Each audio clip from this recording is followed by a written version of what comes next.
Miss Marple and the Death That Never Happened. Hello, and welcome to another cozy mystery here on Cafe Tales.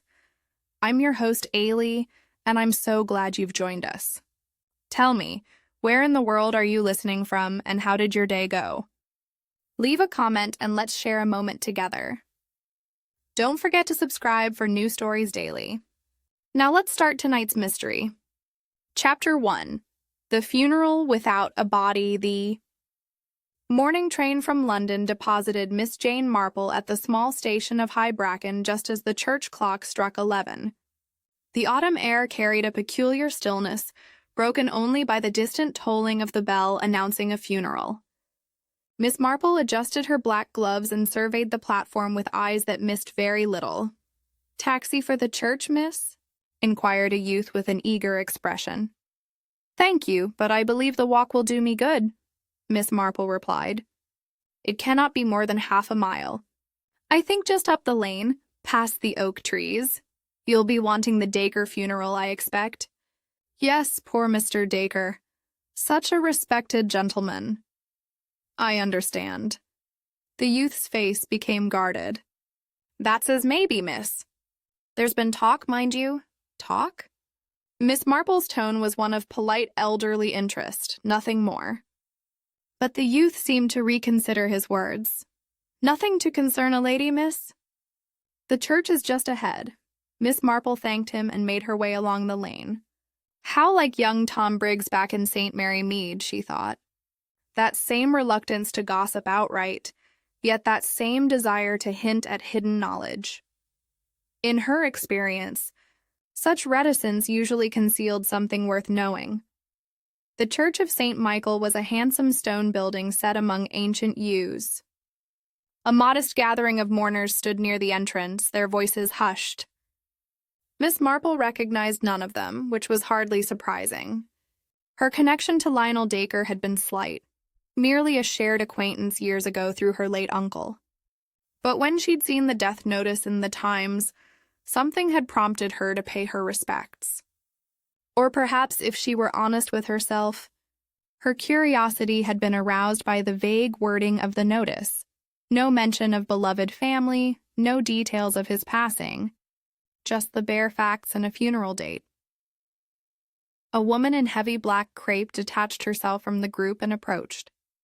She was perhaps 50, with a pale, anxious face and hands that twisted continuously at her handkerchief. "I am Mrs. Dacre," she said, her voice barely above a whisper. "You are Miss Marple. My husband mentioned you once, though I confess I cannot recall the connection. It was many years ago at a garden party in Surrey. Your husband was kind enough to advise my nephew on investments. I was so very sorry to hear of his passing."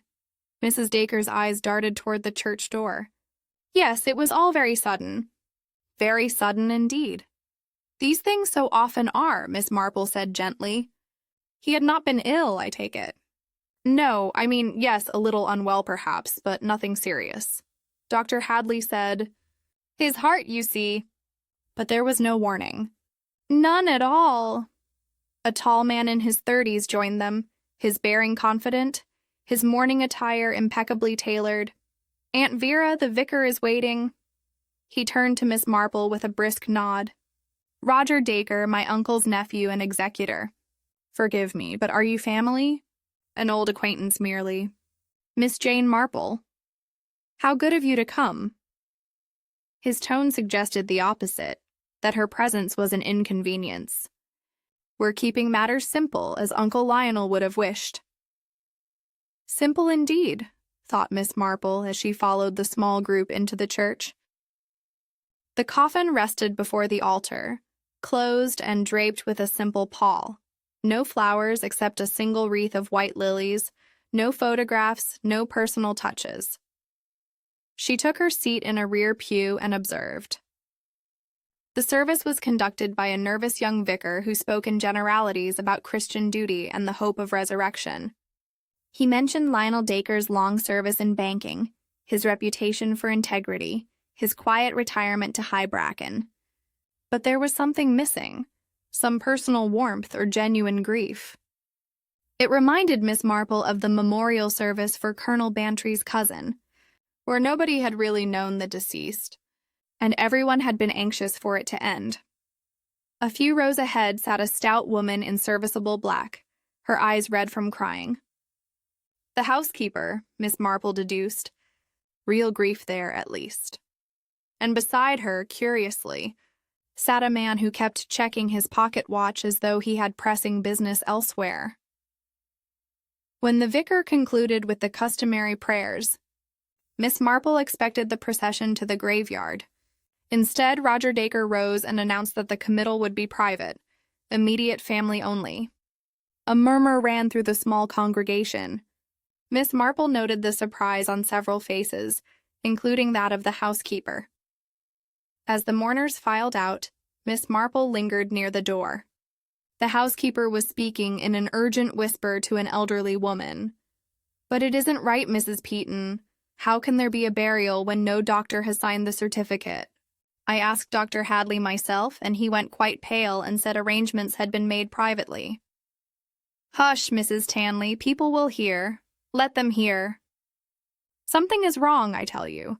And that woman who came that night, the one in the gray coat, who was she? Why did Mr. Dacre send me away early?" Mrs. Peaton drew her outside, their voices fading. Miss Marple stood very still, her face thoughtful. A funeral without proper certification, a mysterious visitor, a nervous widow, and an eager nephew, and a closed coffin which might contain anything at all. The vicar appeared at her elbow, startling her from her reverie. "Miss Marple, you're staying in the village at the inn?" "Yes, I thought I might remain a day or two. High Bracken is very charming. You must come to the funeral tea at Dacre House. Mrs. Dacre has provided refreshments for those who knew her husband." "How very kind." The vicar lowered his voice. "Between ourselves, Miss Marple, this has been a most irregular affair. The family insisted on such haste, you see, before I could even discuss the service properly." He glanced around nervously. "But I should not speak of such matters. Forgive me." Miss Marple gave him her gentle, understanding smile. "Grief affects people in different ways, I find. Some wish to hurry through the necessary rituals, as though speed might diminish the pain. Yes, yes. Quite so." But he did not sound convinced. As Miss Marple walked the short distance to Dacre House, she turned matters over in her mind. The pattern was familiar, though she could not yet see its shape clearly, rather like the affair of the missing silver in St. Mary Mead, when the butler had insisted on an immediate inventory before the insurance assessor arrived. In the end, of course, there had been no theft at all, merely a need to conceal the fact that the silver had been sold months earlier.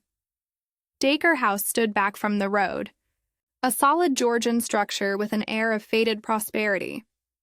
The funeral tea was laid out in the drawing room, where a handful of guests spoke in subdued tones. Miss Marple accepted a cup of tea and a sandwich and settled herself near the window, where she could observe without appearing to do so. Mrs. Tanley, the housekeeper, was serving with mechanical efficiency, her face set in lines of distress. Roger Dacre stood by the fireplace, consulting with a solicitor in pinstripe trousers. Mrs. Dacre sat alone on a sofa, untouched tea growing cold beside her, staring at nothing. "Such a sad occasion," murmured a woman beside Miss Marple. "Though, truth be told, I barely knew Mr. Dacre. He kept very much to himself these last months." "Did he indeed?" "Oh, yes. Mrs. Tanley mentioned he seemed worried about something. Business matters, she thought. And then that visitor who came too late the very night he died." "Most unfortunate timing? A visitor?" "So the coachman said. A woman, he thought, though it was nearly dark. She arrived in a cab from the station, but no one seems to know who she was." Miss Marple sipped her tea thoughtfully. "How very curious, isn't it? But I mustn't gossip. Poor Mrs. Dacre has enough to bear." As the afternoon wore on and the guests began to depart, Miss Marple approached Mrs. Tanley. "Forgive me, but I wondered if Mr. Dacre had been ill for long. I should hate to think he suffered." Mrs. Tanley's hands clenched on the tea tray. He wasn't ill at all, miss. Right as rain when I served his dinner that Tuesday evening, and then the next morning they tell me he's passed in the night. And I'm not to go upstairs, and the undertaker is there already. And everything is to be kept quiet. Her voice shook. I've been in service 40 years, miss, and I've never known anything like it. Miss Marple patted her arm gently. There, my dear. These matters are often confusing when they happen suddenly. But as she walked back to the inn through the lengthening shadows, Miss Marple's face was troubled. Something was very wrong indeed in High Bracken, and unless she was much mistaken, Lionel Dacre's death concealed a secret that someone was most anxious to keep hidden. Chapter 2. An Unsettled House. The Rose and Crown was the sort of inn that Miss Marple found entirely satisfactory, clean, quiet, and possessed of a landlady, Mrs. Gibbons, who combined discretion with a natural inclination toward conversation when the moment was right. Your room overlooks the green. Miss Marple, Mrs. Gibbons said, leading the way up the narrow staircase. It's our best. Not that we have many guests this time of year. Just yourself and Mr. Pritchard, who's here on business with the solicitors. How pleasant to have such quiet, Miss Marple remarked, settling herself by the window. Though I imagine the village has been rather unsettled by Mr. Dacre's death. Mrs. Gibbons pursed her lips. That's as may be. There's been talk, of course, but I don't hold with gossip. She said this in the particular tone that Miss Marple recognized immediately. It was the tone that meant gossip would follow shortly, provided one waited with appropriate patience. Of course not, Miss Marple agreed, though naturally people will wonder about such a sudden passing. It's not the passing that troubles folk. Miss Marple, it's the circumstances. Mrs. Gibbons glanced at the door, then lowered her voice. Mrs. Tanley, that's the housekeeper up at Dacre House. She's my second cousin. She came to me yesterday in quite a state. Said things weren't right. Not right at all. Dear me. The night before Mr. Dacre died, if died he did, she was sent away early, told to take the evening off, which never happened before in all her 15 years of service. Mr. Dacre was expecting someone, she thought, though he didn't say who. And when she came back the next morning, Mr. Roger was there, and Dr. Hadley, and everyone speaking in whispers. Miss Marple adjusted her spectacles. How very distressing for her. And that's not all, miss. The undertaker, Mr. Sims, he told his wife, who told the butcher's wife, who told me, that he'd never collected a body so quick. Usually there's a day or two, you see, for the family to make their peace. But Mr. Roger had him there within hours, and the coffin sealed up tight before anyone could so much as say a prayer over it. Perhaps the family wished to spare Mrs. Dacre further distress. Mrs. Dacre. Mrs. Gibbons sniffed. She's afraid of her own shadow, that one. Married Mr. Dacre 5 years ago and never seemed comfortable in the role. My cousin says she jumps at every sound and keeps to her room most days. Miss Marple filed this information, away with the same care she might use in sorting her knitting patterns, and Mr. Roger Dacre, he is the heir, I understand. Oh, yes. He'll have everything now, the house, the investments, all of it, though there's some that remember when Mr. Dacre planned to leave it all to charity, changed his will not 3 weeks ago. Or so the solicitor's clerk mentioned at the pub. After Mrs. Gibbons departed, Miss Marple sat by the window and watched the village green. The light was fading, and lamps were being lit in cottage windows. It reminded her very much of St. Mary Mead on an autumn evening, peaceful and ordinary. But underneath that peace she sensed something else, fear perhaps, or guilt. The following morning dawned gray and damp. Miss Marple attended the early service at St. Michael's, where she found herself one of only 3 parishioners. The nervous young vicar seemed grateful for even this small congregation. You're still in High Bracken, Miss Marple. I hope you're comfortable at the inn. Very comfortable, thank you. I thought I might call on Mrs. Dacre this afternoon if it would not be an intrusion. Sometimes a woman finds it easier to speak with another woman in times of grief. The vicar's relief was palpable. How kind. I confess I'm worried about her. She seems quite overwrought, though Mr. Roger assures me she's simply exhausted. Mr. Roger is attentive to his aunt's welfare, I take it. Oh, yes, most attentive. He's been handling all the arrangements, sparing her every detail. The vicar hesitated. Though I must say, Miss Marple, there was something odd yesterday after the service. Odd? I went to the graveyard to see that all was in order for the burial. But the sexton told me Mr. Roger had given instructions that the grave was not to be prepared until further notice. Most irregular. One cannot simply leave matters unattended. Miss Marple nodded thoughtfully. Perhaps there are legal matters to be settled first? Paperwork and such? Yes, I suppose so. Still, in all my years, I have never known a funeral without a burial. That afternoon, Miss Marple presented herself at Dacre House. The day had grown colder, and a bitter wind rattled the bare branches of the elms that lined the drive. Mrs. Tanley answered the door, her face lighting with something like relief at the sight of a visitor. Miss Marple, how good of you to call. Mrs. Dacre is in the morning room. She sees no one, but perhaps she will see you. The morning room was stuffy and overheated, the curtains half drawn. Mrs. Dacre sat in a chair by the fire, a shawl around her shoulders despite the warmth.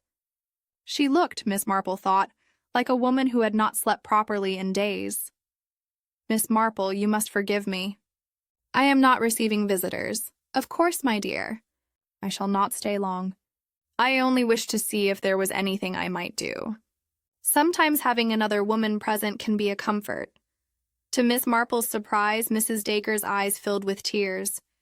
You are kind. Everyone else simply tells me what I must do, what I must say. Roger means well, but he does not understand. Understand what, my dear? But before Mrs. Dacre could answer, the door opened and Roger Dacre entered. His expression when he saw Miss Marple was not welcoming. Aunt Vera, you should be resting. Dr. Hadley was quite clear about that. He turned to Miss Marple with barely concealed irritation. I'm afraid my aunt is not well enough for visitors. Of course. I was just leaving. Miss Marple rose and gathered her bag. Mrs. Dacre, you must take care of yourself. Grief is exhausting. As Mrs. Tanley showed her to the door, Miss Marple paused in the hallway. What a handsome house this is. Mr. Dacre must have been very comfortable here. Oh, yes, miss. He loved this house, which is why it seems so strange. Strange. Mrs. Tanley glanced nervously toward the morning room. That he would have been planning to leave. I mean, his bags were half packed in the study. I saw them myself the morning after. Mr. Roger had them taken away before I could ask about it. Perhaps he was planning a journey. At his age, and in autumn, where would he go? Mrs. Tanley shook her head. Nothing has made sense since that woman came. The woman in the gray coat. Yes, Tom Garrett, the coachman. He saw her arrive just after dark. She paid the cab and went straight to the door. Mr. Dacre must have been expecting her because she was let in at once, but no one saw her leave. And when I came the next morning, there was no sign anyone had stayed overnight. Miss Marple walked slowly back to the inn, her mind working through the puzzle. A closed coffin, a hasty funeral, a nervous widow and an imperious nephew, half-packed bags, and a mysterious visitor who had vanished without trace. And somewhere in the house, she was certain, was evidence that Lionel Dacre had been preparing to leave High Bracken permanently. But where had he planned to go? And why had he never arrived? Barnard Chapter 3. The visitor at dusk Miss Marple had always found that a good cup of tea and a comfortable chair were excellent aids to thought. She sat in the small parlor of the Rose and Crown that evening, her knitting in her lap, while her mind worked through the peculiarities of the Dacre affair. The other guest, Mrs. Gibbons had mentioned Mr. Pritchard, sat across the room with his newspaper. He was a thin man of middle age with the restless manner of someone unaccustomed to country life. Every few minutes he would check his pocket watch as though expecting an appointment he feared to miss. "Dreadful weather," he remarked, folding his paper. "I had hoped to conclude my business and return to London tomorrow. But these provincial solicitors move at their own pace." "Business matters are often complicated," Miss Marple observed mildly. "Precisely, though I must say, this particular matter is more complicated than most. A death without proper documentation, a will that raises certain questions, beneficiaries who are less than forthcoming." He seemed to catch himself. "But I speak out of turn. Professional matters, you understand?" "Of course." Miss Marple's needles clicked steadily. "Though I could not help but notice you at Mr. Dacre's funeral. You must have had business with him." Mr. Pritchard looked uncomfortable. "In a manner of speaking, I represent certain charitable interests that had expectations regarding Mr. Dacre's estate. Expectations that have been, shall we say, disappointed. Dear me, how unfortunate indeed, particularly as the new will was executed under circumstances that some might consider irregular. But the law is the law. Miss Marple, however inconvenient." After he had retired for the evening, Miss Marple sat alone thinking. So the charities had sent a representative to investigate. That suggested they suspected something improper about the changed will, and Mr. Pritchard had been at the funeral, watching and listening just as she had been. The next morning brought a development that confirmed Miss Marple's growing suspicions. She encountered Tom Garrett, the coachman, outside the post office. He was a weathered man of 60 with the careful manner of someone who had learned that discretion was valuable. "Begging your pardon, miss, but Mrs. Tanley said you were asking about the night Mr. Dacre died. I confess I'm curious about several matters. Then perhaps you'd like to hear what I saw. I've told the constable, but he said there was nothing to investigate, seeing as Dr. Hadley certified natural causes." Miss Marple's interest sharpened. "Dr. Hadley certified the death?" "That's what Mr. Roger said anyway. Though I heard in the village that Dr. Hadley never actually signed anything. Funny business, if you ask me." They walked together toward the village green, where Garrett felt more comfortable speaking freely. It was just after 6, coming on dark. "I was bringing Mrs. Henderson back from visiting her sister-in-law's house, just as a cab from the station pulled up. A woman got out, paid the driver, and went straight to the door. Can you describe her?" "Not her face, miss. She wore a gray coat and a hat with a veil, but I noticed her hands when she paid the fare. Young hands, not old. And she carried a small suitcase, like she meant to stay." "Did you see her leave?" "That's just it, miss. I didn't. And I was on that road until near midnight because Mrs. Henderson's horse went lame and I had to walk him slow. No cab passed me going back to the station. No woman walking neither. Perhaps she left very early the next morning." Garrett shook his head. "I asked Jimmy Collins, who drives the morning run. He picked up no fare from Dacre House, and the next train to London doesn't leave until 9. Someone would have seen her." Miss Marple thanked him and continued on her way, but her mind was racing. A visitor who arrived but never left. It reminded her most forcibly of the case in St. Mary Mead, when Colonel Prothero's nephew had arrived for dinner and been found dead in the study the next morning. Everyone had assumed he committed suicide, but Miss Marple had noticed that his coat was missing, and coats do not walk away by themselves. She decided to call once more at Dacre House, this time with a more specific purpose. Mrs. Tanley greeted her with obvious pleasure. "Oh, Miss Marple, I'm that glad to see you. The house feels wrong somehow, and Mr. Roger watches everything I do. Yesterday he dismissed the Daily Girl for dusting Mr. Dacre's study. Said the room was to be kept locked until the estate was settled. How distressing for you. Perhaps a cup of tea would help. I find it steadies the nerves wonderfully. In the kitchen over tea and seed cake, Mrs. Tanley's reserve crumbled entirely. "I keep thinking about that woman, miss. The one in the gray coat." She rang the bell just as I was putting on my hat to leave. Mr. Dacre answered it himself, which he never did. He seemed to be expecting her. I heard him say, "You came then?" "I was not certain you would. Did you hear her reply?" "No, miss." He closed the door quickly, but I heard them go upstairs together, to his private sitting room, I think. "And you never saw her again?" "No, miss." When I returned the next morning, Mr. Roger was there with Dr. Hadley, and they told me Mr. Dacre had passed in the night. Heart failure, they said.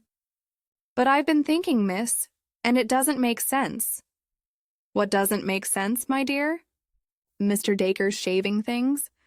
When I went up to tidy his room 2 days after, they were still laid out fresh, as if he'd used them that very morning.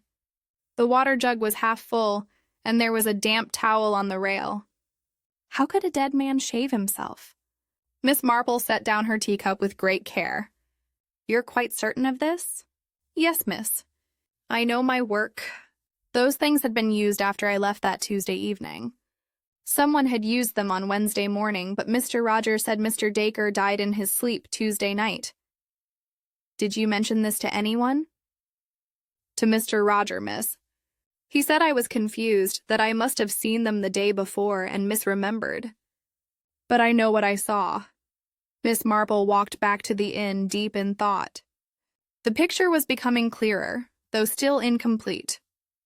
A man prepares to leave his home. A woman arrives at dusk and does not depart. The next morning, the man is declared dead, but his shaving things have been recently used. And throughout it all, a nephew who stands to inherit everything, acting with suspicious haste. She thought of a case many years ago in St. Mary Mead, where a wealthy widow had supposedly died in her sleep, but the maid had noticed that her mistress's bed had not been slept in. In that case, the woman had left the house alive in the night, and another body had been substituted. Could something similar have happened here? But if Lionel Dacre had left Dacre House alive, where had he gone? And who lay in the sealed coffin that everyone assumed contained his body? Or more disturbing still, did the coffin contain anything at all? As evening drew in, Miss Marple stood at her window overlooking the green. Lights appeared in cottage windows, one by one, peaceful and ordinary. But somewhere in this quiet village, someone knew the truth about Lionel Dacre's disappearance. Someone who had very good reasons for wanting everyone to believe he was dead. And Miss Marple was quite determined to discover who that someone was. Chapter 4. The doctor who never signed Miss Marple had learned over many years of observing human nature that medical men fell into two distinct categories. There were those who enjoyed the authority of their position and spoke with unshakable confidence, and there were those who understood the limitations of their knowledge and retained a becoming humility. Dr. Hadley, she suspected, belonged to the latter group. His surgery occupied the ground floor of a Georgian house on the High Street. Miss Marple presented herself there on the pretext of a minor ailment, a slight breathlessness that she attributed to the train journey from London. Dr. Hadley was a man of perhaps 55, with graying hair and the tired eyes of someone who had seen more of life than he cared to remember. He examined Miss Marple with professional thoroughness, then pronounced her heart sound and her lungs clear. "It is simply age, Miss Marple. We none of us grow younger, I fear." How true, though some of us are more fortunate than others in that regard. Poor Mr. Dacre, for instance. I understand his heart failed quite suddenly. Dr. Hadley's expression changed subtly. His hands, which had been writing notes with steady precision, hesitated over the paper. "Yes, a tragedy. You attended him at the end, I suppose." "I was called to the house, yes." Miss Marple noted what he had not said. "How fortunate that you were available so promptly. These sudden passings must be very distressing for the family." "Indeed." Dr. Hadley set down his pen and looked at her directly. Miss Marple, may I speak frankly? You strike me as a woman of sense and discretion. I should like to think so. Then I will confess that the circumstances of Mr. Dacre's death have troubled me considerably. I was summoned to Dacre House at 7 o'clock on Wednesday morning by Mr. Roger Dacre. When I arrived, I was taken directly to Mr. Dacre's bedroom, where he lay in his bed, quite clearly deceased. How distressing for you. I examined him as thoroughly as I could under the circumstances. The body was cold, rigor mortis well established. He had been dead for several hours at minimum. Mr. Roger informed me that he had found his uncle when he came to bring him his morning tea, and that death must have occurred during the night. That seems straightforward. Enough. Dr. Hadley stood and walked to the window, his back to Miss Marple. On the surface, yes, Mr. Dacre was 73 years old. He had a history of mild angina. Heart failure was certainly plausible, but there were aspects that gave me pause. Aspects? His color was wrong, not the pallor of natural death, but something else. And there was a faint smell, very faint, that I could not quite place. Something medicinal, perhaps, or chemical. Miss Marple's knitting needles, which she had taken from her bag, clicked steadily. Did you express your concerns to Mr. Roger? I did. He became quite agitated and said that any delay would cause unnecessary distress to his aunt, who was already in a fragile state. He urged me to sign the certificate immediately so that funeral arrangements could proceed. But you did not sign it. Dr. Hadley turned to face her, and his expression was one of profound relief. How did you know? A surmise merely. The vicar mentioned that matters had been handled privately, and Mrs. Tanley said you went quite pale when she asked you about the certificate. I refused to sign without further examination. I suggested a post-mortem given the suddenness of death. Mr. Roger was absolutely opposed. He said his uncle would have been horrified at such an intrusion, and that the family would not permit it.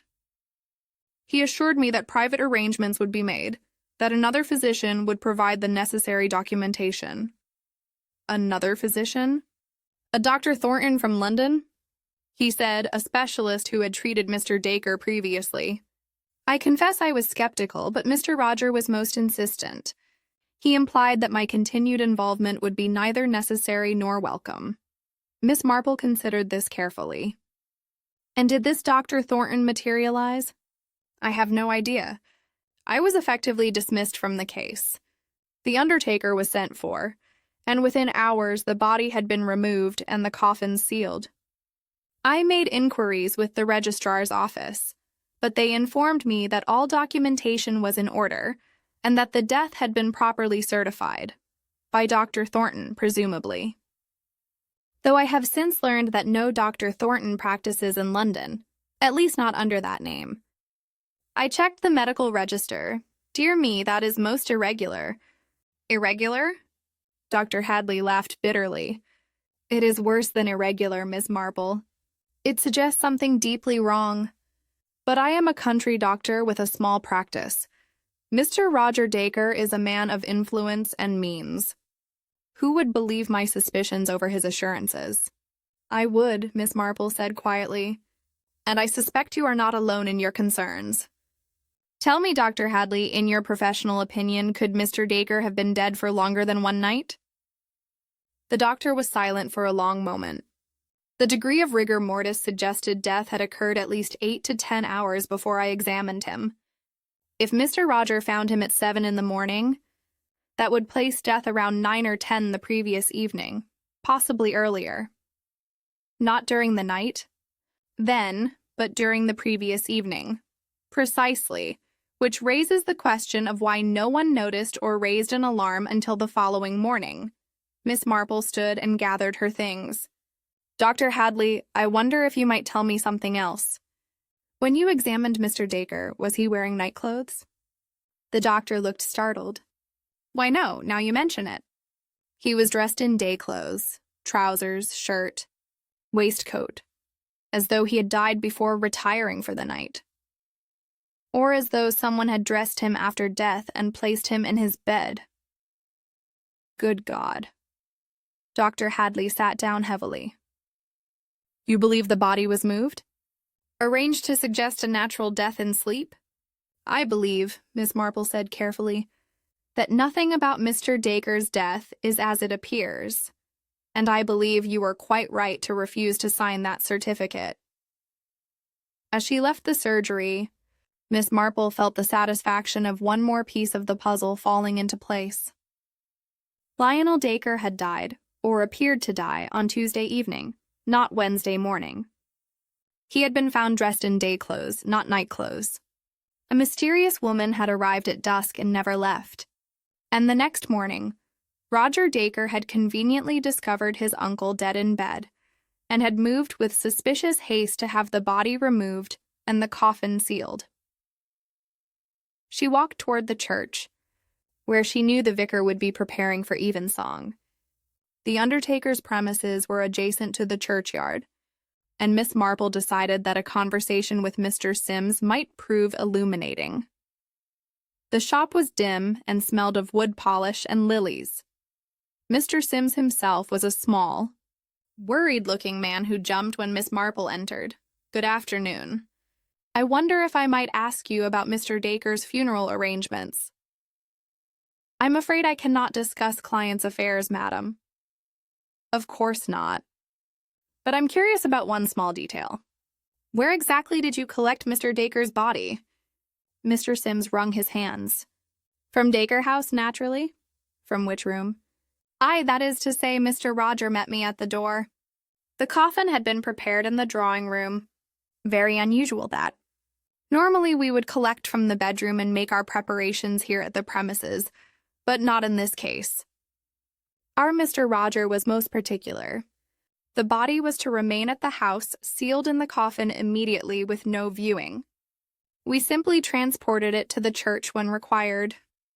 So you never actually saw Mr. Dacre's body? Mr. Sims looked profoundly uncomfortable. No, madam, I did not. In 40 years of service, I have never handled a funeral in such a manner. But Mr. Roger insisted, and he paid handsomely for discretion. Miss Marple thanked him and stepped back out into the gray afternoon. The picture was now quite clear in her mind. A death that might not be a death at all. A sealed coffin that might contain anything or nothing. A nephew eager to conclude matters before questions could be asked. And somewhere, she was certain, was evidence that would prove Lionel Dacre had left his house alive that Tuesday evening in the company of the mysterious woman in gray. The question now was whether he had left of his own free will or whether he had been removed by force. And if the latter, what had become of him? Our Chapter 5, The Letter in the Bible, the church charity stall was held every Thursday in the parish hall, a modest affair where the ladies of High Bracken contributed items for sale to benefit the missionary fund.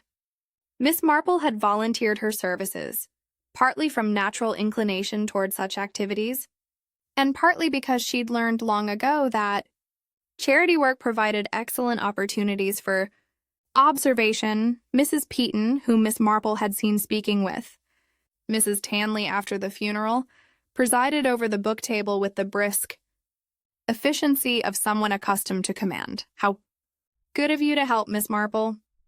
We can always use an extra pair of hands. If you would be so kind as to sort through that box of donations, we should have time to price everything before we open. The box contained the usual assortment: worn novels, outdated almanacs, a few volumes of sermons, and 3 Bibles of varying age and condition. Miss Marple settled herself at the table and began examining each item carefully. It was the second Bible, bound in black leather, with gilt edging, that caught her attention, not because of its condition, which was excellent, but because of the book plate inside the front cover. From the Library of Vera Dacre. Miss Marple's fingers paused over the pages. Why would Mrs. Dacre donate her personal Bible so soon after her husband's death? It seemed an odd choice, almost precipitous, unless, of course, she had wanted to be rid of it quickly. She turned the pages slowly, and halfway through Psalms, an envelope slipped out and fell into her lap. It was good quality paper, cream-colored, with the initials LD written in a feminine hand. Miss Marple glanced around the hall. Mrs. Peaton was occupied with a customer, and the other ladies were busy at their own tables. Quietly, Miss Marple opened the envelope. The letter inside was brief, but its content made her breath catch. My dearest Elle, you said it would only be a few days. I can't bear the silence any longer. Every moment feels like an eternity. If you have changed your mind, please tell me directly, rather than leaving me in this terrible uncertainty. I have done everything you asked. Please write. Your devoted V. Miss Marple read it twice, then slipped both letter and envelope into her handbag. She continued sorting books as though nothing had happened, but her mind was working rapidly. Could only be Mrs. Dacre, whose Christian name was Vera. LD. Was Lionel Dacre. But the tone of the letter suggested something far more intimate than a wife writing to a husband. Your devoted V was the closing of a woman addressing her lover, not her spouse, and yet they were married, unless... Miss Marple thought back to the funeral tea, to Mrs. Dacre's pale, frightened face and her nervous manner. Roger had called her Aunt Vera, which was proper enough, but had anyone actually confirmed that she and Lionel had been married? Miss Marple, are you quite well? You look rather pale. Mrs. Peaton's voice startled her from her reverie. Quite well, thank you. Simply a touch of fatigue. I am not as young as I was. None of us are, my dear. Perhaps you should sit by the tea urn for a while, less taxing than sorting books. Miss Marple agreed and moved to the tea table, where she had an excellent view of the door. Within the hour, as she'd half expected, Mrs. Dacre arrived. She moved through the stalls with distracted attention, barely glancing at the offerings. When she reached the book table, she stopped abruptly. Miss Marple watched as she scanned the titles, her hands fluttering nervously over the volumes.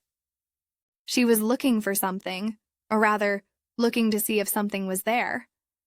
Good afternoon, Mrs. Dacre. How kind of you to come. I hope you received my note thanking you for the generous donation. Donation?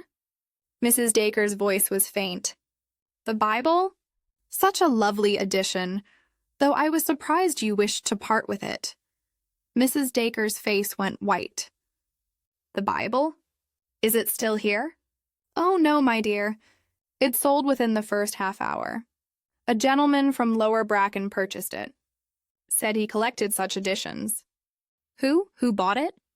Mrs. Peaton looked taken aback by the urgency in her tone. I am afraid I didn't catch his name. He paid and left immediately. Mrs. Dacre swayed slightly, and Miss Marple rose quickly to guide her to a chair. My dear Mrs. Dacre, you must sit down. You are quite overcome. I'm sorry. I've not been sleeping well. Miss Marple poured her a cup of tea. Perhaps you donated the Bible in error. Sometimes in grief we make decisions hastily. Yes, that must be it. But her hands trembled as she took the cup, and she did not meet Miss Marple's eyes. After Mrs. Dacre had departed, Miss Marple sought out Mrs. Peaton. That gentleman who bought the Bible, can you describe him? Let me think. Middle-aged, I should say. Well-dressed, though not a local man. He had a London look about him. Why do you ask? Simple curiosity.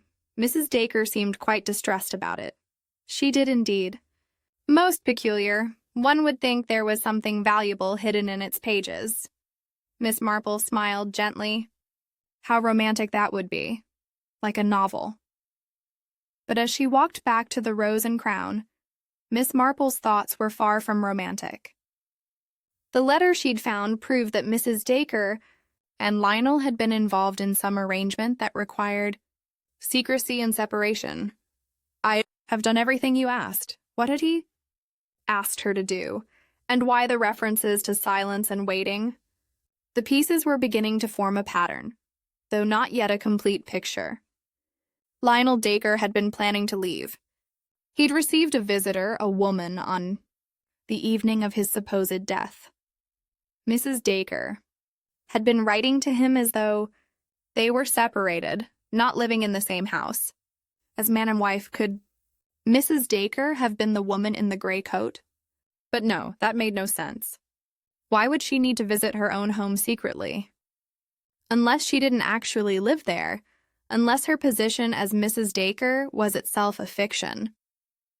Miss Marple thought of a case she had known years ago, where a wealthy man had installed his mistress in a cottage nearby and passed her off as his widowed cousin. The deception had been maintained for years, until money troubles had brought everything to light. Was that what had happened here? Had Lionel Dacre kept a mistress, calling her his wife to preserve respectability? And when financial troubles arose, had he planned to disappear with her to start afresh elsewhere? But then, where did the woman in the gray coat fit in? And more importantly, where was Lionel Dacre now? That evening, Miss Marple took out the letter again and studied it carefully. The handwriting was educated, the paper expensive. This was not a casual correspondence, but something precious that had been kept carefully, tucked in a Bible for safekeeping. A Bible that Mrs. Dacre donated in haste and then desperately tried to retrieve, because she had forgotten about the letter. Or because she had wanted it found, had left it there deliberately as a message, but then lost her nerve. Miss Marple folded the letter carefully and placed it in her writing case. Evidence, she had learned, was precious, and this letter was evidence of something, though she was not yet certain what. But she would discover the truth. Of that she was quite determined. Chapter 6. A Stranger at the Inn. The arrival of a new guest at the Rose and Crown was sufficiently unusual to warrant comment. Miss Marple noticed the stir of interest when she came down to breakfast on Friday morning. Mrs. Gibbons was in a state of mild agitation, directing the Daily Girl to prepare the second-best room. "We're quite full now, Miss Marple. 3 guests at once. Most irregular for this time of year, indeed. Is the new arrival staying long?" He didn't say, "Miss." "Arrived on the late train last night, quite unexpected. A Mr. Thompson. He signed himself in the register.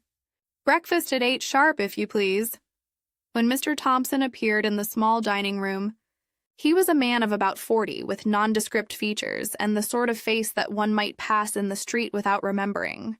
He was well dressed in a quietly expensive way, and he carried a leather document case that he kept close to his person. Miss Marple, who was finishing her toast and marmalade, observed him with the same careful attention she might give to a new specimen in her garden. There was something about the way he glanced around the room, taking in every detail, that suggested more than casual curiosity. "Good morning," she said pleasantly. "I do hope you slept well. The beds here are quite comfortable." "Tolerably, thank you." His accent was educated. London, perhaps, or somewhere in the home counties. "I trust I have not inconvenienced you by taking the last room." "Not at all. Are you here on business?" "In a manner of speaking, family matters. Really tiresome, but necessary." He unfolded his newspaper with a decisive snap, clearly indicating that the conversation was concluded. Miss Marple returned to her room, but left her door slightly ajar. Old habits, she reflected, died hard. In St. Mary Mead, she had often observed her neighbors by the simple expedient of appearing to be occupied with other matters while remaining alert to what occurred around her. Within the hour she heard Mr. Thompson's door open and his footsteps descending the stairs. Quietly, she moved to her window, which overlooked the street. She watched him cross the green and enter the newsagent's shop. He emerged 5 minutes later with a bundle of newspapers under his arm. Not just the local Gazette, but several London papers as well. Most curious. What was Mr. Thompson searching for in the newspapers? At lunchtime, Miss Marple found Mr. Pritchard in the parlor looking more agitated than usual. Dreadful business, he muttered, more to himself than to her. The solicitors are stonewalling completely. They claim every document is in order, but they refuse to provide copies of the codicils. The codicils to Mr. Dacre's will, you mean? Mr. Pritchard seemed to remember her presence. I should not discuss such matters. Professional confidence and all that. Of course, though I could not help but wonder whether the charities you represent might have grounds for a challenge. If the circumstances of the will's alteration were questionable. He looked at her sharply.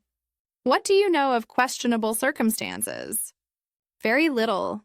Merely that Mr. Dacre changed his will only 3 weeks before his death, and that the death itself occurred under rather irregular conditions. Irregular? Mr. Pritchard laughed bitterly. That's one word for it. No proper death certificate, a sealed coffin, and a beneficiary who stands to inherit a considerable fortune. If I could prove undue influence or lack of testamentary capacity, the charities would have a case, but without evidence. Evidence has a way of appearing when one looks carefully enough. That evening, Miss Marple was knitting in the parlor when she heard voices from the small snug where Mrs. Gibbons served private guests. One voice was Mr. Thompson's. The other, to her surprise, was Mrs. Tanley's. Miss Marple set down her knitting and moved quietly close to the door, which stood very slightly ajar. She was not proud of eavesdropping, but she consoled herself with the thought that she was seeking truth in the service of justice. The papers must be somewhere in the house. Mr. Thompson's voice was low and urgent. You said he kept important documents in his study. I said no such thing to you, sir. I don't know who you are or what you want, but I'll not betray my late employer's confidence. Your late employer, if he is indeed late, would want the truth to come out. These papers concern his safety, Mrs. Tanley. His very life may depend on them being found. His life? But he's dead and buried. Is he? Have you seen his body? Has anyone? There was a long silence. Then Mrs. Tanley spoke, her voice shaking. Who are you? What do you know? I know that Lionel Dacre was in serious trouble. I know that he made arrangements to disappear, and I know that if those arrangements were betrayed, his life is in danger. Now, will you help me or not? I don't know what papers you mean. Mr. Roger had the study cleared the day after the funeral. Everything was boxed up and taken away. Taken where? I don't know. He didn't tell me. He's having the house valued, he says, talking of selling it and moving Mrs. Dacre to London. Mrs. Dacre? Where is she in all this?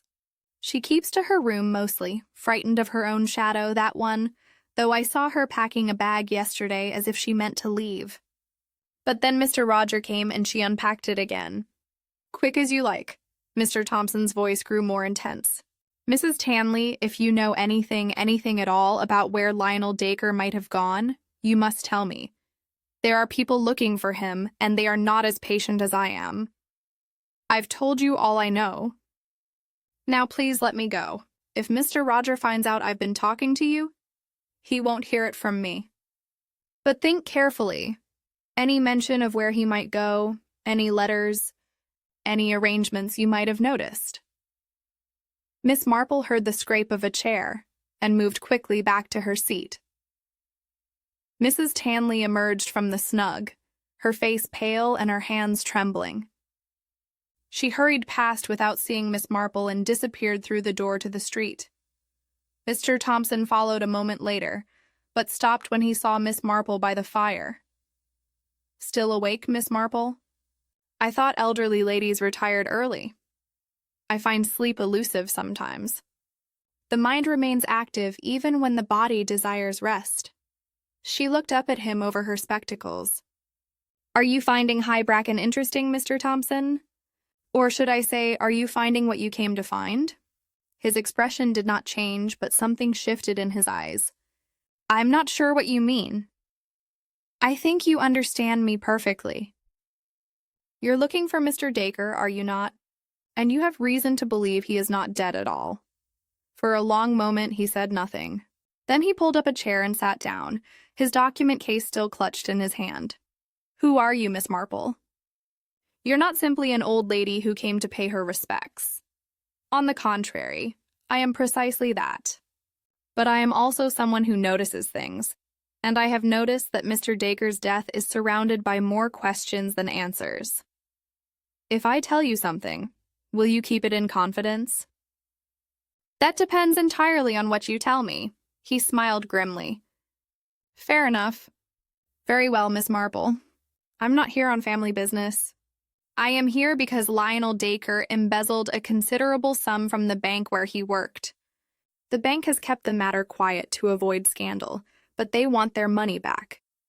I am what you might call a private investigator. And you believe Mr. Dacre faked his death to escape prosecution? I know he did. The question is where he went and whether someone helped him disappear permanently. If the latter, then we may be looking not at fraud, but at murder. Miss Marple's needles clicked steadily. Murder. Yes, I rather thought it might come to that. Chapter 7. The Empty Grave. The storm arrived on Saturday evening with the sudden fury that autumn brings to the English countryside. Rain lashed against the windows of the Rose and Crown, and the wind howled around the eaves like something alive and angry. Miss Marple sat in the parlor with her, knitting, apparently absorbed in a complicated pattern, but in reality reviewing everything she had learned. Mr. Thompson, who now sat across from her, had proven to be more forthcoming once his initial revelation had been made. The embezzlement was discovered 3 months ago, he explained, keeping his voice low. Dacre had been clever about it, siphoning funds over several years through accounts that appeared legitimate. By the time the auditors noticed the discrepancies, nearly $50,000 had vanished. A considerable sum indeed. The bank's directors were prepared to prosecute, but Dacre vanished before they could act. Then came the notice of his death, conveniently timed to prevent any legal proceedings. But you suspect the death was staged. I'm certain of it. Dacre was a meticulous man, Miss Marple. Everything I've learned about him suggests he would plan his escape carefully, fake his death, collect his hidden funds, and start fresh abroad where British law could not touch him.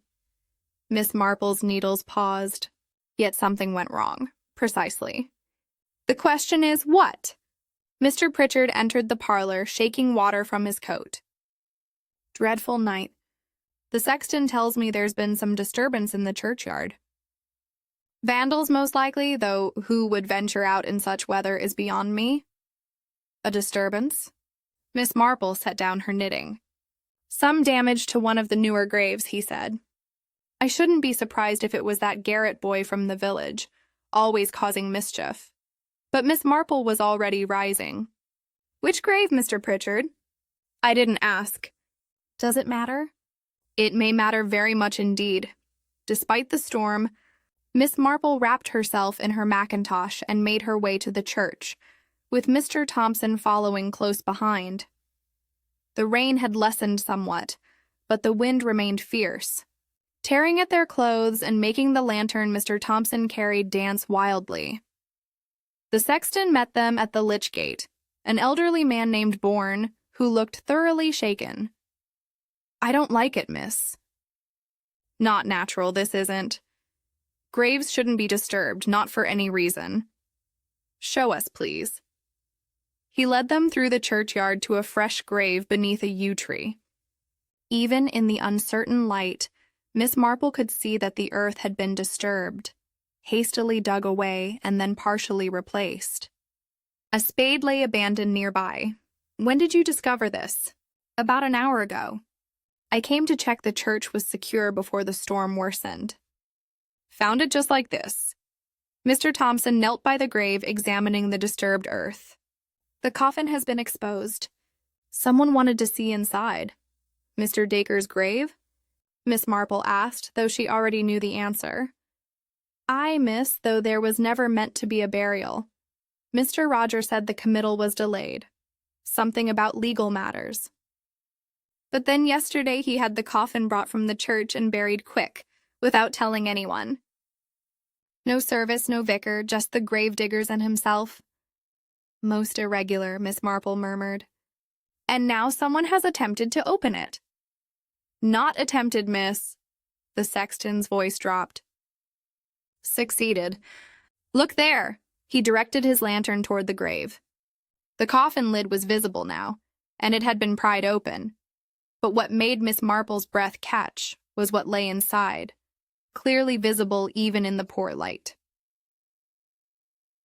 Stones.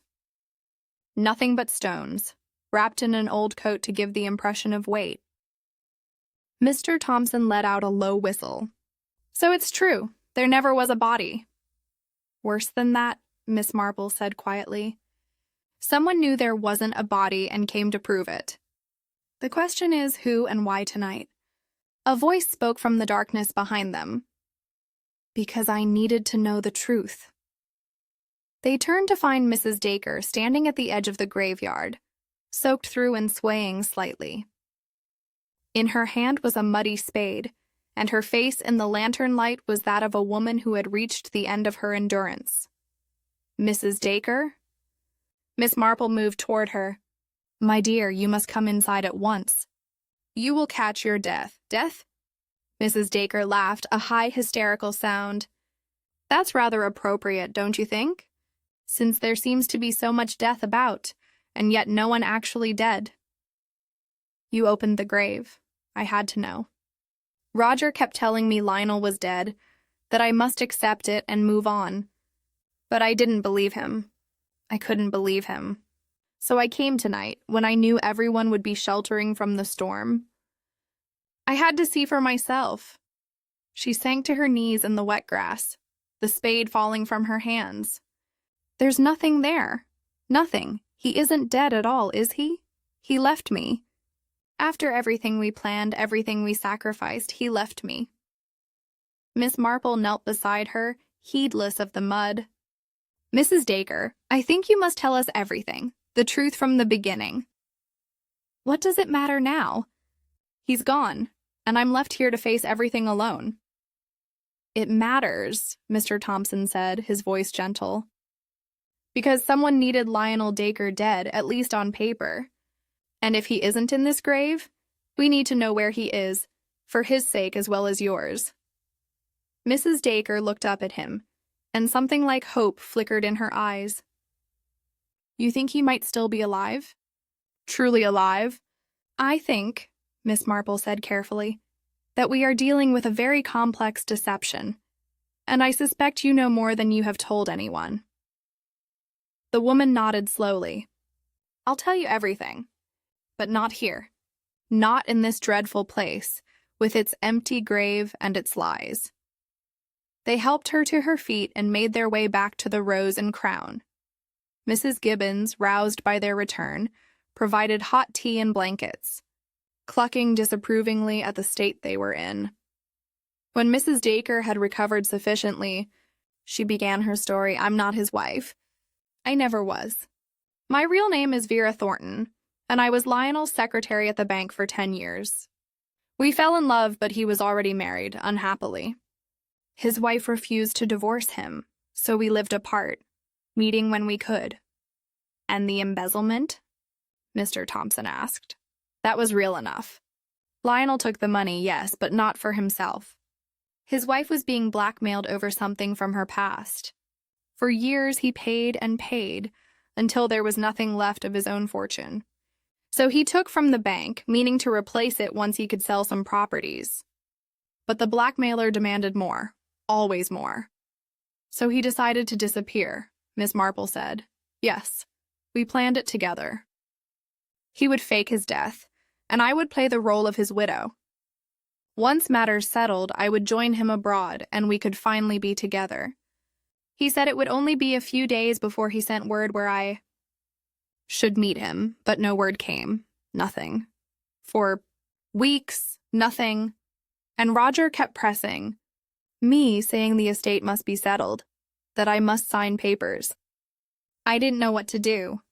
Then the funeral and the sealed coffin, and I began to wonder if perhaps Lionel really was dead, if something had gone terribly wrong.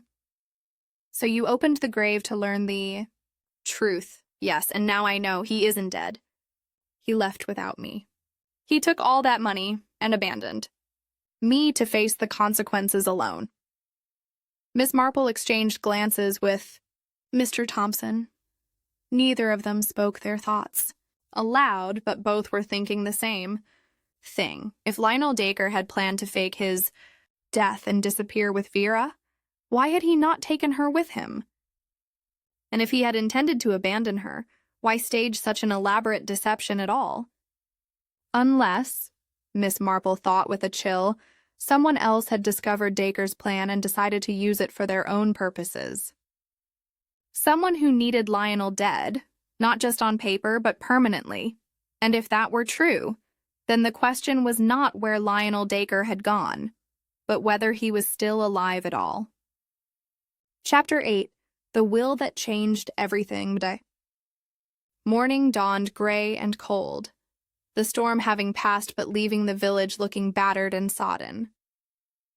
Miss Marple attended the early service at St. Michael's, where she found the vicar in a state of considerable distress over the desecrated grave. Most shocking, Miss Marple.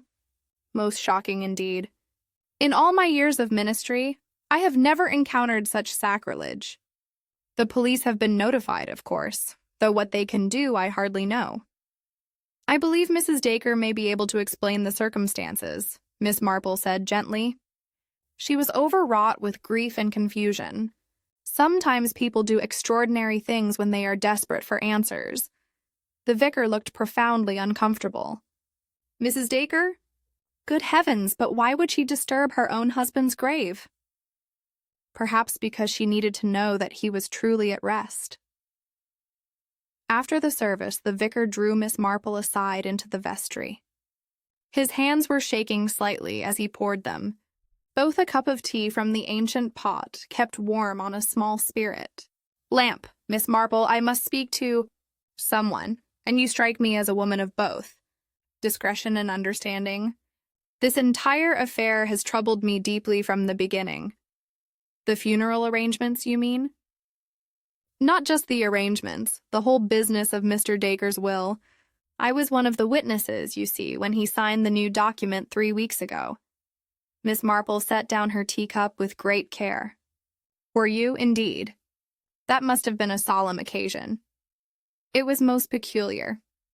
Mr. Roger brought the document to my study and said his uncle wished to make alterations to his will, but was too unwell to come himself. He asked if I would be willing to act as witness along with Dr. Hadley. And Mr. Dacre signed the will in your presence? The vicar shifted uncomfortably. That's just it. We went to Dacre House, Dr. Hadley and myself, and were shown into the study. Mr. Dacre was there, seated at his desk. But he looked most unwell, Miss Marple. His color was poor, his hands trembled, and he seemed confused about what he was signing. Did you express your concerns? I attempted to. I asked if he understood the document's contents, and he nodded, but said nothing. Mr. Roger answered for him, explaining that his uncle had developed a weakness of the voice, some temporary affliction. The signature, when applied, was barely legible. Yet you witnessed it. To my shame, yes. Dr. Hadley seemed satisfied, and I thought perhaps I was imagining difficulties where none existed. But it has haunted me, Miss Marple. That signature did not look like Mr. Dacre's usual hand. I had seen his writing many times on church documents, always firm and clear. This was different, shaky and uncertain. Do you recall the date? October the 10th, just 3 weeks before his supposed death, Miss Marple thought carefully. And the previous will, do you know its contents? Oh, yes. Mr. Dacre had discussed it with me several times. He was a generous man, Miss Marple. He had planned to leave substantial bequests to the Missionary Society, the Church Restoration Fund, and several other charities. His nephew was to receive a modest legacy, $5,000, but the bulk of the estate was designated for charitable purposes, and the new will altered these arrangements, completely reversed them, everything, to Mr. Roger with only token amounts to the charities. When I learned of it, I was shocked. It seemed entirely contrary to Mr. Dacre's character and his often expressed wishes. Did you speak to Mr. Dacre about it after the signing? I attempted to call on him the following week, but was told he was indisposed and seeing no visitors. And then, barely 2 weeks later, came the news of his death. Miss Marple thanked the vicar and made her way thoughtfully back to the inn. Picture was becoming clearer, though its implications were deeply troubling. A will signed by a man who appeared confused and unwell, a death that occurred with convenient timing, and a nephew who stood to inherit a fortune. She found Mr. Thompson and Mr. Pritchard in the parlor deep in conversation. They looked up as she entered. "Miss Marple," Mr. Pritchard said, "Mr. Thompson has been explaining his investigation to me. It seems our interests align. The charities I represent have grounds to challenge the will, if it can be proven that Mr. Dacre lacked testamentary capacity or was under undue influence.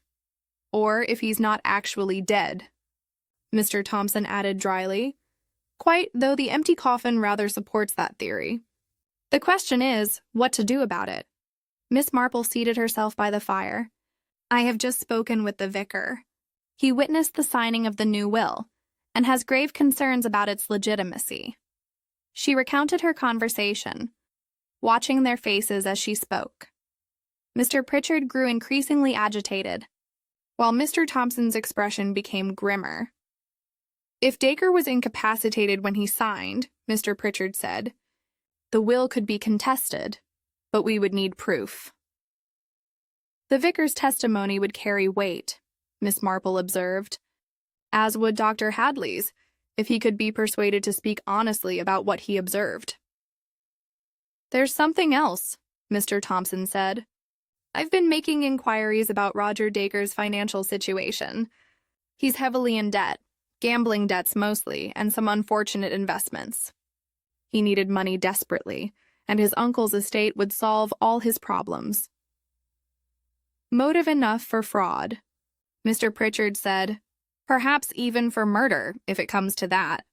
Miss Marple's needles clicked steadily. "I have been thinking about the woman in the gray coat. Mrs. Dacre believes Lionel planned to disappear with her. But what if someone else knew of these plans and decided to take advantage of them?" "You mean Roger?" "Consider the sequence of events. Lionel arranges to fake his death and escape abroad. He tells Vera to wait for a signal, but before he can leave, someone intercepts him. Perhaps someone who had been watching, waiting for the opportunity." "Roger," Mr. Thompson said slowly. "He could have discovered the plan, could have confronted his uncle. Or worse," Miss Marple said quietly, "he could have helped the plan along, but with a different ending. Lionel expected to disappear and start anew. Instead, he disappeared permanently, leaving Roger to inherit everything." The room fell silent. Outside, church bells began to ring, calling the village to morning service. Mr. Pritchard cleared his throat. "This is all speculation, of course.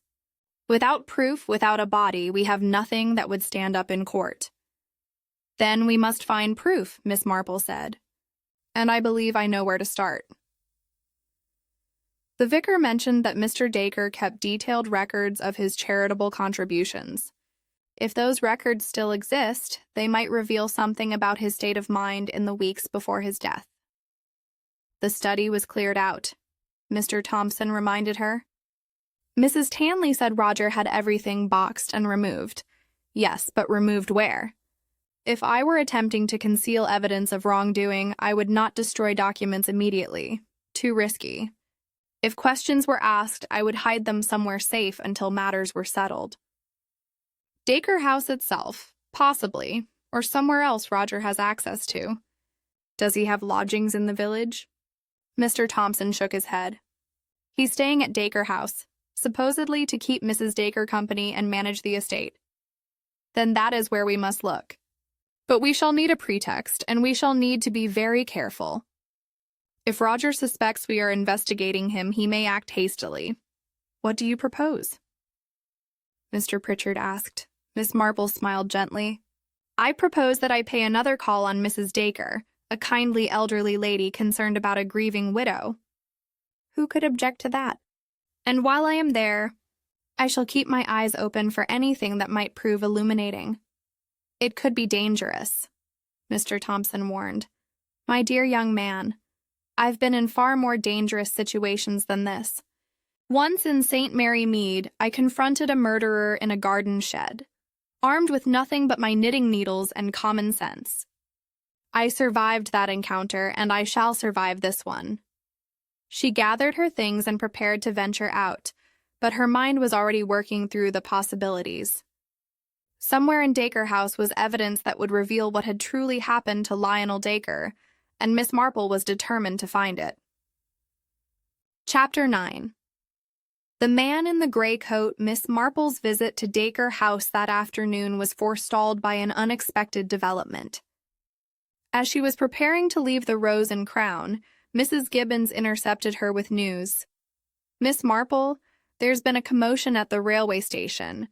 The station master's boy just came by saying a gentleman arrived on the noon train asking after Mr. Dacre. When told Mr. Dacre was deceased, he became quite agitated and demanded to know where he might find Mrs. Dacre. Did he give his name? Called himself Mr. Leonard Dane, the boy said. A tall gentleman with a limp, carrying only a small valise. Miss Marple felt a sudden quickening of interest. Leonard Dane, L.D., the same initials as Lionel Dacre. Could it be merely coincidence? Where is this gentleman now? Gone to Dacre House, I believe. The boy said he looked most determined. Miss Marple made her decision quickly. Mrs. Gibbons, would you be so kind as to send word to Mr. Thompson that I've gone to Dacre House? I may have need of his assistance. The walk to Dacre House seemed longer than usual, and Miss Marple found herself hurrying despite the gray afternoon and the muddy roads. When she arrived, she found the front door standing ajar, and voices raised in what sounded like heated argument coming from within. She stepped into the hall quietly. Mrs. Tanley appeared from the back of the house, her face pale. Oh, Miss Marple, thank goodness. There's a strange man here demanding to see Mrs. Dacre, and Mr. Roger is in quite a state about it. The gentleman who arrived from London? Yes, miss. He says he's Mrs. Dacre's cousin, but Mr. Roger doesn't believe him.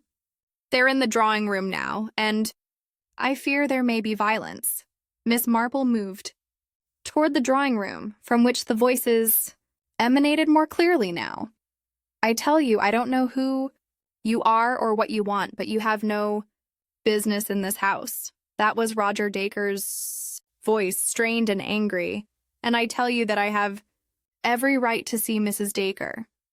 She is my cousin, and I have traveled a considerable distance on urgent family business. The other voice was cultured but firm, with an undertone of something Miss Marple could not quite identify, desperation, perhaps, or fear. Miss Marple knocked gently on the door frame and entered. The scene that met her eyes was illuminating. Roger Dacre stood by the fireplace, his face flushed with anger. Opposite him was a man of perhaps 60, tall and distinguished despite a pronounced limp. He leaned heavily on a walking stick, and his clothes, though well made, showed signs of travel. But it was his face that arrested Miss Marple's attention. There was something familiar about the set of his features, the line of his jaw. I do beg your pardon, Miss Marple said mildly. I heard raised voices and feared something was amiss. Mrs. Tanley seemed quite concerned. "This is a private matter," Roger snapped. "I must ask you to leave, Miss Marple." "Of course. But perhaps I might be of assistance. I am, after all, quite experienced in family disputes. In St. Mary Mead, I often served as mediator in such matters." The stranger turned to look at her, and something flickered in his eyes. Recognition. Relief. "You are Miss Marple." "I am Leonard Dane, Vera's cousin. Mrs. Dacre, that is, mentioned you in her letters. She said you had been kind to her. Mrs. Dacre wrote to you?" Roger's voice was sharp. "She is my cousin." "Why should she not write to me?" "Because," Roger said slowly, "Vera has no family. Her parents are long dead, and she was an only child. She told me so herself when my uncle married her." There was a moment of tense silence. Then Leonard Dane smiled, a sad, weary smile. "No, Mr. Dacre, that is what she told your uncle, what he wanted to hear. But it was not the truth." "Then what is the truth?" Miss Marple asked gently. He looked at her for a long moment, as if assessing whether she could be trusted. Then he sighed and lowered himself into a chair, his leg clearly paining him. "The truth is complicated, and not particularly creditable to anyone involved. But I suppose it must come out now. Vera and I are not cousins. We are siblings. And my real name is not Leonard Dane. It is Lionel Dacre." The words fell into the room like stones into still water. Roger went white, then red, then white again. "That's impossible. My uncle is dead." "We buried him. Did you?" Lionel's voice was dry. "I rather think you buried an empty coffin. Or has that charade been discovered already?" Miss Marple seated herself calmly, though her mind was working rapidly. "Perhaps, Mr. Dacre, you would be kind enough to explain everything from the beginning." "I suspect we're all rather confused." He nodded wearily. "It began with the embezzlement, though that came later in the story. The real beginning was my marriage 40 years ago to a woman who made my life a misery. She was cruel and vindictive, and she refused to grant me a divorce. When I met Vera 15 years ago, I was already trapped in that loveless marriage. So you and Vera invented a false identity for her?" Miss Marple said. "Yes. We claimed she was a distant widow, and I employed her as my secretary. It was the only way we could be together with any respectability. My wife knew nothing of it, living as she did in Bath, seeing me only when absolutely necessary. But then came the blackmail," Miss Marple prompted. "Yes, someone discovered the truth about Vera and threatened to expose us unless I paid. I paid and paid, draining my own resources, then taking from the bank. I thought I could replace it, but the amounts grew larger, and the auditors began to notice. So you decided to disappear. I planned it carefully. I would fake my death. Vera would play the grieving widow. And once matters settled, we would reunite abroad under new names. But I needed help with the deception, someone who could manage things in England while I established myself elsewhere." "And you turned to your nephew," Miss Marple said quietly. "Roger had always been in debt, always needing money. I thought I could trust him. I promised him a sum, 20,000, if he would help stage my death and manage affairs until Vera could safely join me." He agreed eagerly. "But he betrayed you," Roger said, his voice hollow. "I received a telegram," Lionel continued, "the day I was to leave England. It said that Vera had been arrested for fraud, that everything had been discovered, and that I must return immediately or she would face prosecution alone. I came back at once, traveling under the name Leonard Dane, but there was no arrest. No, it was a ruse to bring me back. When I arrived at Dacre House that Tuesday evening, Roger was waiting. He told me that he had changed the plan, that I must actually die to make the scheme work properly.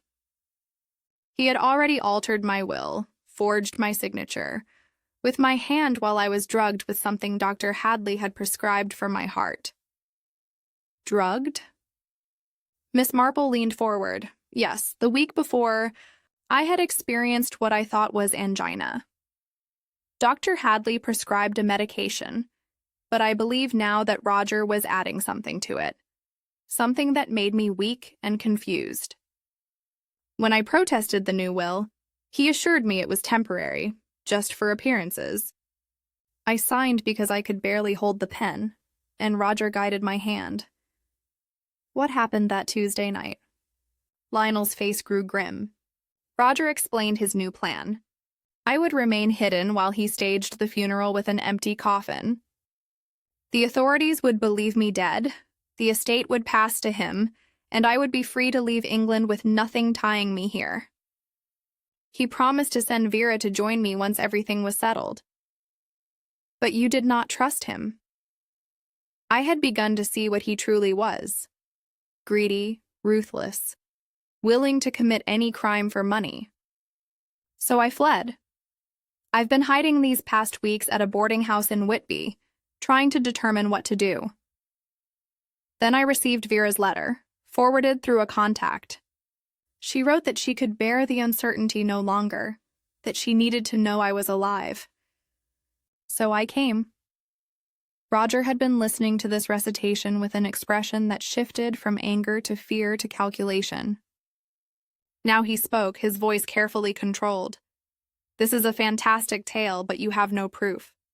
You claim to be Lionel Dacre, but the real Lionel Dacre is dead and buried.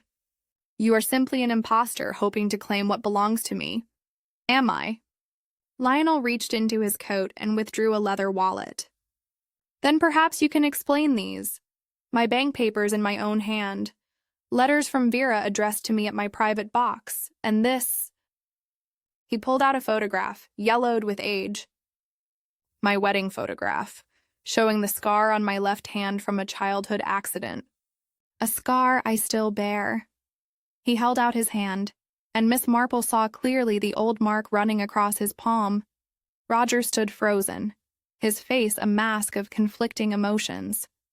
Then, with sudden violence, he lunged toward the door. "Mr. Thompson," Miss Marple called calmly. "I believe this would be an excellent moment for you to make your presence known." The door opened, and Mr. Thompson stepped in, followed by the local constable. "Roger Dacre," the constable said formally, "I am placing you under arrest on suspicion of fraud, forgery, and conspiracy to commit theft." Chapter 10. The Death That Never Happened. The vicarage drawing room was crowded that Tuesday afternoon. Miss Marple had suggested to the vicar that a gathering might help settle the nerves of a village that had been thoroughly unsettled by recent events.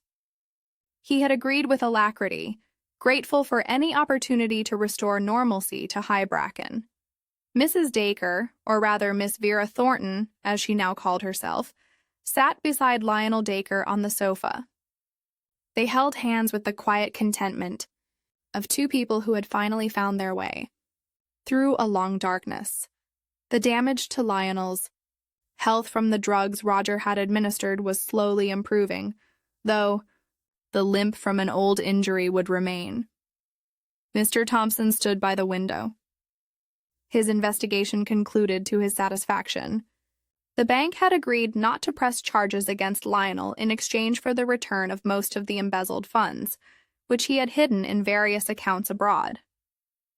It seemed, Miss Marple reflected, that even institutions could show mercy when circumstances warranted. Mr. Pritchard looked positively cheerful, having secured agreement that the original will would be reinstated, and the charities would receive their intended bequests. The forged will had been declared invalid, and Roger Dacre now sat in a cell, awaiting trial. The vicar poured tea with trembling hands, still overwhelmed by the extraordinary revelations of the past few days. "I confess," he said, "I am still not entirely clear on all the details. Miss Marple, perhaps you could explain how you pieced everything together." Miss Marple accepted her cup with a gentle smile. It was rather like a puzzle where several pieces appeared to belong. but did not quite fit. The first inconsistency was the funeral itself. A closed coffin, no proper death certificate, and a burial that kept being delayed.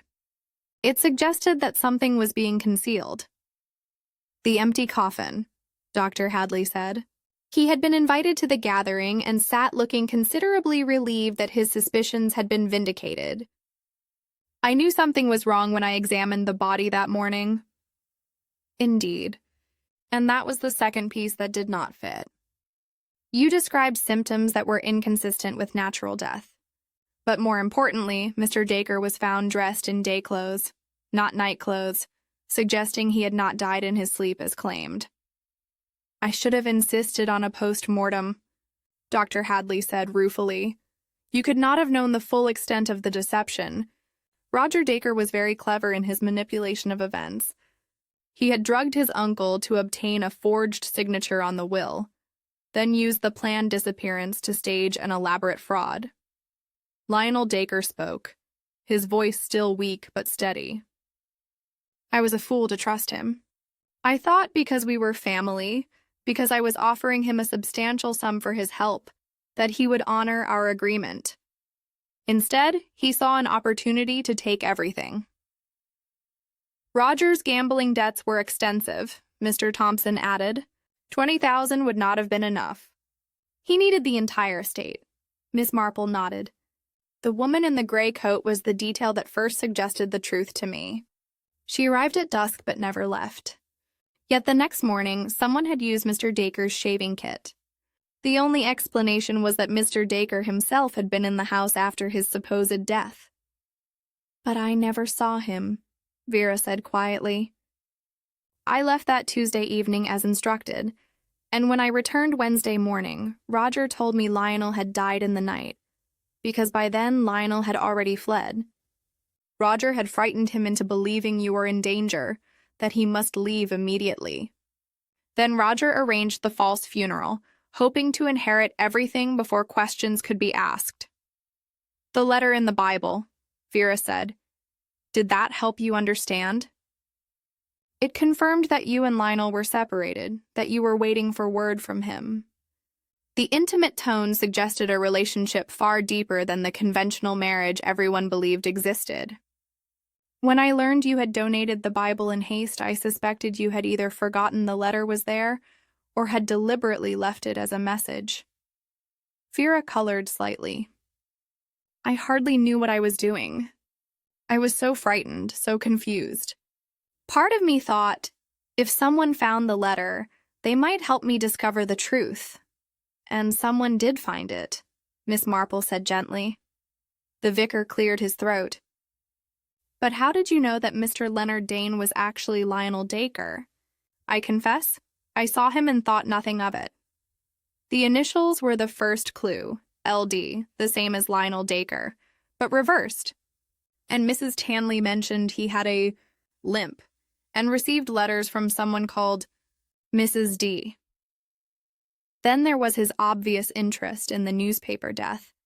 Notices, checking to see what had been reported about his own demise. I was trying to understand what Roger had done, Lionel said. I read my own obituary in a boarding house in Whitby and realized the deception had gone far beyond what we had planned. That was when I knew I had to return, whatever the risk. Miss Marple set down her teacup. The final piece came when I spoke with the undertaker. He had never actually seen the body, only transported a sealed coffin.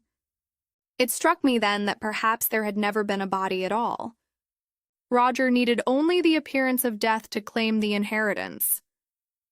But surely, the vicar protested, someone would have noticed. The church, the burial, the legal formalities. Roger forged the death certificate using a false name, Dr. Thornton, knowing that in the confusion of paperwork, no one would check too carefully. He rushed the funeral, kept the coffin sealed, and intimidated anyone who asked questions. It very nearly worked. It would have worked, Mr. Thompson said grimly, if Miss Marple had not been paying attention. I merely noticed what others were too distracted to see. In my experience, the truth often lies in small inconsistencies. A shaving kit used after death, a letter expressing longing and confusion, a will signed by a man who appeared drugged and disoriented. Each detail alone might mean nothing, but together they formed a pattern. Lionel looked at her with profound gratitude. "You saved my life, Miss Marple. If Roger had succeeded in having me declared dead, I would have been trapped, unable to return to England, unable to access any resources, forced to live as a fugitive forever." "Or worse," Vera added softly. "Roger was ruthless. If you had returned before Miss Marple uncovered the truth, he might have ensured your death was no longer a fiction." A silence fell over the room as everyone contemplated this darker possibility. Miss Marple picked up her knitting, which she had brought with her. "Sometimes," she said quietly, "the most tragic death is the one that never quite took place. Mr. Dacre was meant to disappear, to start a new life. Instead, he was caught between existence and non-existence, neither truly alive nor actually dead. It was a cruel fate, and I'm glad we were able to prevent it from becoming permanent. What will you do now?" The vicar asked Lionel and Vera. They looked at each other, and Vera smiled. "We shall marry properly, quietly, once Lionel's first wife grants the divorce she has finally agreed to. Then perhaps we shall travel, see something of the world. We have wasted too many years already." As the gathering dispersed, and Miss Marple prepared to return to St. Mary Mead, she reflected on the curious nature of the case. A death that never happened, a funeral without a body, and a disappearance that was both planned and betrayed. Human nature, she thought, remained endlessly fascinating, in its capacity for both deception and devotion.